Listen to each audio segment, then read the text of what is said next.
একটি শিক্ষণীয় সুন্দর গল্প।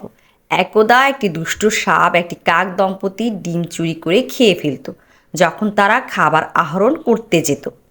চিন্তিত এবং ভগ্ন হৃদয়ে কাক দম্পতি শিয়ালকে তাদের সমস্যার কথা বলতে গেল ও সাহায্য চাইল। শিয়াল তাদের একটি পরামর্শ দিল।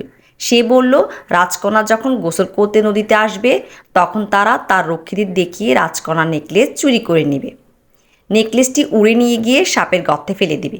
এতে রাজকন্যার রক্ষীরা কাকটিকে অনুসরণ করবে। শিয়াল যেভাবে বলে কাকরা তেমনটি করে এবং নেকলেসটি সাপের গর্তে ফেলে দেয়। রক্ষীরা নেকলেসটি পুনরুদ্ধারের জন্য কোদাল দিয়ে গর্তটি খনন করে। এতে সাপটি গর্ত থেকে বেরিয়ে তার ফনা তুলে কামড় দিতে ফোঁস করতে থাকে। প্রহরীরা সাপটিকে মেরে নেকলেসটি উদ্ধার করে। গল্পের নৈতি: যে কেউ যখন মন্দ কাজ করে তখন তাদের জন্য একই রকম পরিণতি অপেক্ষা করে।